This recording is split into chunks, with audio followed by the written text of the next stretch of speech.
Good morning all of you. मैं Sanjay Kumar newspaper academy के live YouTube channel पे आपका हार्दिक अभिनंदन करता हूँ। आज हम क्लास 12 की इकोनॉमिक्स के बारे में अध्ययन करेंगे और हमारा जो टॉपिक रहेगा इकोनॉमिक्स में वो रहेगा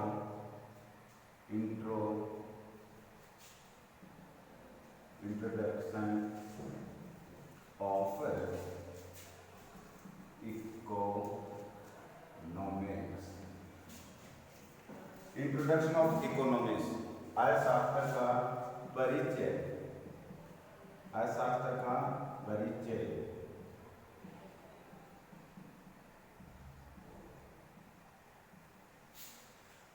तो हम आज अर्थशास्त्र के परिचय के बारे में अध्ययन करेंगे। देखिए जो इकोनॉमिक्स जो वर्ड है इकोनॉमिक्स, ये जो इकोनॉमिक्स वर्ड है ये ग्रीक वर्ड है। ग्रीक वर्ड ओइको ओइकोनोमिया। और ये जो ओकोनोमिया है ये टू वर्ड से मिलकर बना है। एक बना है ओको ग्रीक वर्ड ओको से बना है ओकोस, और नोमिया से बना है नोमस, ग्रीक वर्ड नोमस। अब इसका भी मीनिंग होता है, ओकोस का मीन होता है हाउस। क्या मीन होता है? हाउस। और नोमस का क्या मीन होता है? लव। यानी जो इकोनॉमिक्स है वो ग्रीक वर्ड ओकोनोमिया का यानी ओकोनोमिया से मिलकर बना है। इकोनॉमिक्स ग्रीक वर्ड ओकोनोमिया से मिलकर बना है। और ये ओकोनोमिया ये भी टू वर्ड ग्रीक वर्ड से मिलकर बना है। एक है ओको से मिलकर बना है ओकोस, और नोमिया से बना है नोमस। इसका मीन क्या होता है, यानी इसका अर्थ क्या होता है? ओकोस का अर्थ होता है हाउस और नोमस का अर्थ होता है लो। अब हाउस को हम बोलते हैं घर, और लो यानी होता है भूमि। इस प्रकार इकोनॉमिक्स का जो अर्थ है वो हुआ घर का प्रबंध करना। घर का प्रबंध करना। अब देखिए ये तो इकोनॉमिक्स जो वर्ड है वो अभी मैंने पहले भी बताया, एक बार फिर से मैं इसको रिपीट करता हूँ कि जो इकोनॉमिक्स जो वर्ड है ग्रीक वर्ड ओकोनोमिया से बना है। ये ओकोनोमिया को फिर डिवाइड किया गया टू, यानी ये जो ओकोनोमिया ये टू वर्ड जो ग्रीक वर्ड है उनसे बना है। ओको बना है ओको से, और नोमिया बना है नोमस से। ओकोस का मीन यानी अर्थ होता है हाउस, और नोमस का मीन होता है लो। और हाउस को बोलते हैं घर, और लो बोलते हैं प्रबंध। इस प्रकार इकोनॉमिक्स का जो अर्थ होता है वो होता है घर का प्रबंध करना। अब देखिए इकोनॉमिक्स को हम इकोनॉमिक्स यानी अर्थशास्त्र। ये जो अर्थशास्त्र वर्ड है ये एक संस्कृत भाषा का वर्ड है। कौन सी भाषा का वर्ड है? संस्कृत भाषा का वर्ड है। और ये जो अर्थशास्त्र है ये भी टू वर्ड से मिलकर बना है। जो अर्थशास्त्र है ये भी टू वर्ड से मिलकर बना है। एक बना है अर्थ प्लस शास्त्र। अर्थ का मतलब होता है धन, और शास्त्र का मतलब होता है अध्ययन। इस प्रकार इस अर्थशास्त्र का जो अर्थ निकलता है वो होता है धन का अध्ययन करना।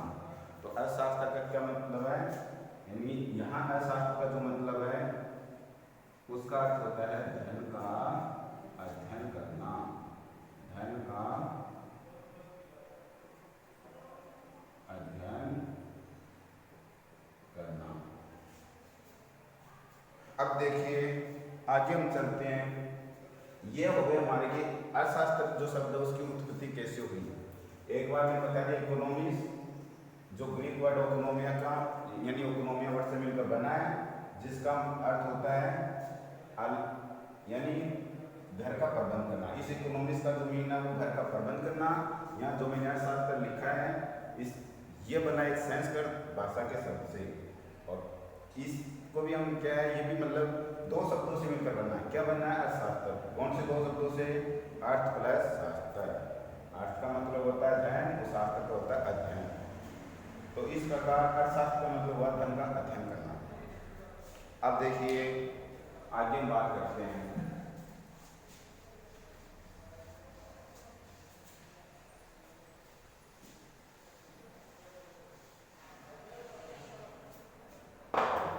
आगे हम बात करते हैं इकोनॉमिक्स यानी अर्थशास्त्र। तो इस अर्थशास्त्र के जो जनक है यानी विश्व स्तर पर जो इस अर्थशास्त्र के जनक हैं, कौन से स्तर पर? विश्व स्तर पर। अगर आपसे पूछा जाए एग्जाम में कि विश्व स्तर पर अर्थशास्त्र के जनक कौन है, तो आपको बताना है विश्व स्तर पर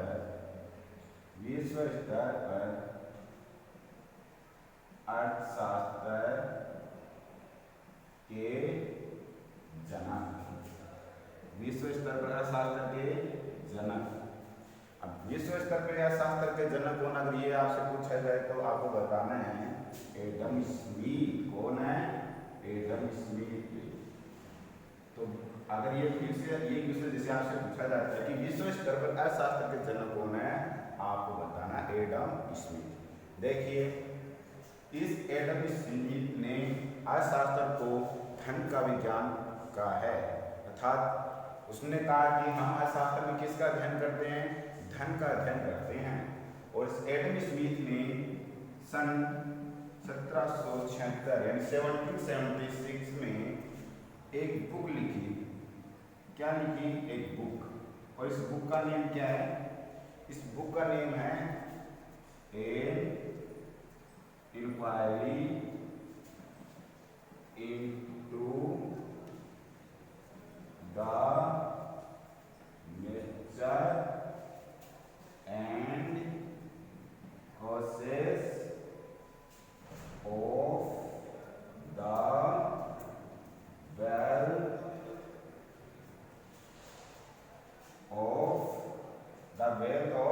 नेशन। तो an inquiry into the nature and causes of the wealth of nations, ये बुक है। ये बुक किसने लिखी? इस एडम स्मिथ ने। अगर पूछा जाए कब लिखी, आपको बताना 1776 अर्थात 1776 में। और अगर ये क्वेश्चन पूछा जाए कि विश्व स्तर पर अर्थशास्त्र के जनक कौन है, तो आपको बताना है क्या? Adam Smith. हम आगे बात करते हैं अर्थशास्त्र के प्रकार कि अर्थशास्त्र को कितने भागों में बांटा गया है।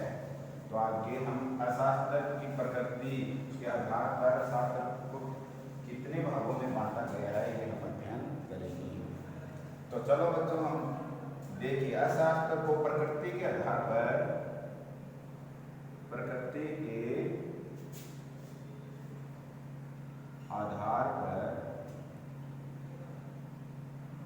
कितने भागों में बांटा गया है। तो हमें लिखना है कि अर्थशास्त्र को प्रकृति के आधार पर दो भागों में बांटा गया है। दो भागों में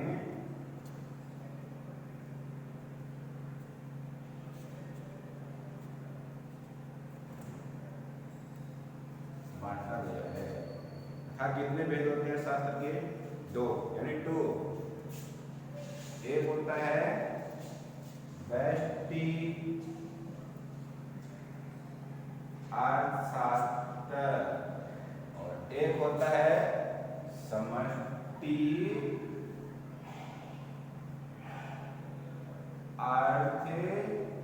अर्थशास्त्र।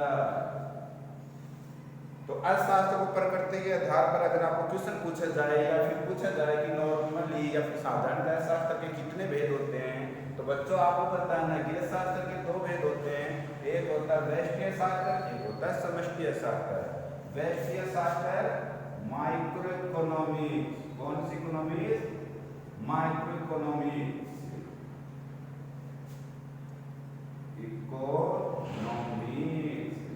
और समष्टि means macro economics. Macro economics. अब देखिए जो अर्थशास्त्र के टू पार्ट है, व्यष्टि शास्त्र और समष्टि शास्त्र। इन टू वर्ड्स का सबसे पहले किसने यानी कौन से शास्त्री थे जिन्होंने इनका सबसे पहले यूज किया, वो देखिए बात आती है सन 1933 और इस शास्त्री का नाम क्या है, वेगनर फ्रीज। इन्होंने सबसे पहले व्यष्टि शास्त्र और समष्टि शास्त्र शब्दों का प्रयोग किया था। तो सबसे पहले ये आपसे क्वेश्चन पूछा जाए कि व्यष्टि और अशास्त्र और समष्टि शास्त्र का सबसे पहले प्रयोग किसने किया था, यह शास्त्र को दो भागों में किसने बांटा, तो आपको बताना है वेगनर फ्रीज का सन 1933। अब हम बात करते हैं कि व्यष्टि शास्त्र और समष्टि शास्त्र के बारे में डिटेल से। तो सबसे पहले बात करते हैं व्यष्टि शास्त्र। तो अगर क्वेश्चन पूछा जाए कि शास्त्र को प्रकृति के आधार पर कितने भागों में बांटा गया है, तो आपको बताना है कि दो भागों में बांटा गया है। पूछा जाए कौन कौन से, यानी कौन कौन से भाग, तो आपको बताना है व्यष्टि शास्त्र और समष्टि शास्त्र। व्यष्टि अशास्त्र, तो हम बात करते हैं व्यष्टि अशास्त्र के बारे में। व्यष्टि अर्थशास्त्र, देखिए व्यष्टि शास्त्र क्या होता है। व्यष्टि, देखो व्यष्टि हम व्यष्टि से मेन कर सकते हैं, व्यष्टि यानी वे, तो वे से बन गया व्यक्तिगत। तो व्यष्टि शास्त्र के अंदर किसका ध्यान किया जाता है, व्यक्तिगत इकाइयों का। किसका ध्यान किया जाता है, व्यक्तिगत इकाइयों का। देखिए अभी फिर से बता रहा हूँ एक बार कि व्यष्टि शास्त्र याद रखने के लिए वे, यहाँ स्टार्टिंग में क्या है वे, और वे से क्या बना है व्यक्तिगत। व्यक्तिगत इकाइयों का अध्ययन किया जाता है किसमें, व्यष्टि शास्त्र में। या फिर इस व्यष्टि का जो मीन होता है, व्यष्टि का मीन, व्यष्टि यानी छोटा, सूक्ष्म, स्मॉल, छोटा।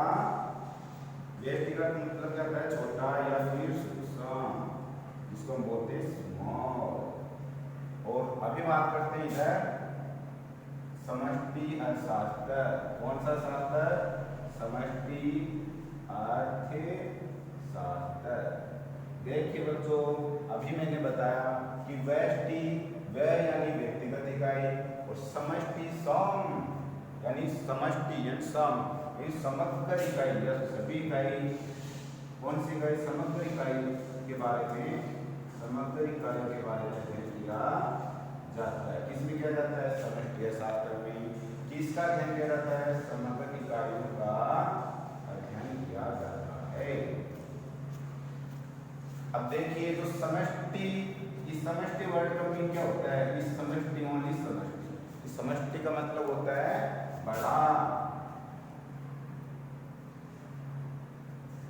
इस समष्टि का मतलब होता है बड़ा या फिर समग्र या लार्ज।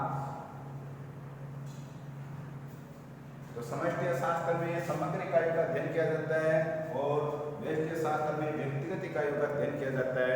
या फिर हम कह सकते हैं कि व्यष्टि शास्त्र वो शास्त्र जिसमें मतलब छोटे समूह का अध्ययन किया जाता है या फिर व्यक्तिगत इकाइयों का अध्ययन किया जाता है। और समष्टि शास्त्र जिसमें समस्त इकाइयों का अध्ययन किया जाता है, यानी सभी इकाइयों का अध्ययन किया जाता है।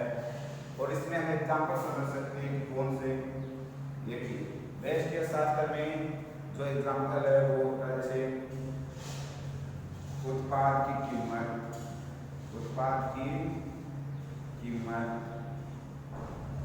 उत्पाद कोई भी उत्पाद है उसकी कीमत के बारे में, मतलब हमें उसकी प्राइस के बारे में अगर हम पढ़ रहे हैं, उन्हें प्राइस का पता लगाना है, तो उसमें मतलब कौन से शास्त्र में इसका अध्ययन करते हैं, उत्पाद की कीमत, तो आपको बताना व्यष्टि शास्त्र में। और इसके बाद में और एग्जाम्पल देखते हैं उपभोक्ता का व्यवहार। उपभोक्ता यानी पर्सनल है, व्यक्तिगत है, अकेला है, तो उपभोक्ता का व्यवहार, इसका भी अध्ययन में किया जाता है व्यष्टि शास्त्र में। और इस व्यष्टि शास्त्र को हम अगर एक क्वेश्चन आया आपके कि व्यष्टि शास्त्र का अदर नेम क्या है, तो इसे हम कीमत सिद्धांत के नाम से जानते हैं। किसके नाम से जानते हैं, कीमत सिद्धांत। तो व्यष्टि शास्त्र को हम किसके नाम से जानते हैं? कीमत सिद्धांत। और अगर आ जाएगी समष्टि शास्त्र का अग्रनेम या फिर किस नाम से जानते हैं, तो आपको बताना है सामान्य आय या फिर रोजगार का सिद्धांत। रोजगार का सिद्धांत। अगर क्वेश्चन में ये पूछा जाए कि कीमत सिद्धांत के नाम से किसको जाना जाता है, तो आपको बच्चों ये बताना है व्यष्टि शास्त्र को। अगर क्वेश्चन में पूछा जाए सामान्य आय या रोजगार के सिद्धांत के नाम से किसको जाना जाता है, तो आपको बताना है समष्टि शास्त्र। अब देखिए इसके एग्जाम्पल हम देखते हैं। इसके एग्जाम्पल में जैसे राष्ट्रीय आय की गणना करना है या राष्ट्रीय आय की गणना करना है, राष्ट्रीय आय व उत्पाद की गणना करना, उत्पाद की गणना करना। जब हम राष्ट्रीय आय की गणना कर रहे हैं तो हम कौन से शास्त्र के बारे में पढ़ रहे हैं? समष्टि शास्त्र। और अगर रोजगार के सिद्धांत के बारे में हमें अध्ययन करना है, रोजगार के सिद्धांत, तो हम किसका अध्ययन करें? कौन से शास्त्र का? अगर क्वेश्चन में याद है कि रोजगार के सिद्धांत का अध्ययन कौन से शास्त्र में किया जाता है, तो आपको बताना समष्टि शास्त्र। कौन सा शास्त्र है? समष्टि शास्त्र। ये हमारे हो गए एग्जाम्पल। एक बार फिर करते हैं व्यष्टि शास्त्र। वे से बना व्यक्तिगत अर्थात व्यक्तिगत इकाइयों का अध्ययन जिस शास्त्र में किया जाता है उससे क्या कहते हैं? व्यष्टि शास्त्र। सूक्ष्म शास्त्र। ये यानी ये व्यष्टि शास्त्र में किसका अध्ययन किया जाता है? तो पहले तो जैसे इसके अंदर नहीं पूछ ली व्यष्टि शास्त्र को किस नाम से जाना जाता है? कीमत सिद्धांत। अगर व्यष्टि नहीं दिया हो, वहां दिया हो सूक्ष्म शास्त्र, तो बच्चों कंफ्यूज मत होना, तभी भी आप किसके बारे में रीड कर रहे हो? व्यष्टि। और समष्टि शास्त्र, समष्टि यानी समग्र यानी संपूर्ण इकाई का अध्ययन जिसमें किया जाता है वो समष्टि शास्त्र के अंतर्गत किया जाता है। और इस अर्थशास्त्र को हम सामान्य आय या रोजगार के सिद्धांत के नाम से भी जानते हैं। अगर यहाँ राष्ट्रीय आय का नियम है कि राष्ट्रीय आय की गणना किसमें की जाती है, तो आपको बताना है समष्टि शास्त्र में। अगर क्वेश्चन में आ जाएगी प्रति व्यक्ति आय, प्रति व्यक्ति आय कि प्रति व्यक्ति आय की गणना किसमें की जाती है, तो बच्चों आपको बताना है व्यष्टि शास्त्र में। और राष्ट्रीय आय की गणना किसमें की जाती है? समष्टि शास्त्र में। तो आगे हम कल डिस्कस करेंगे इसके बारे में।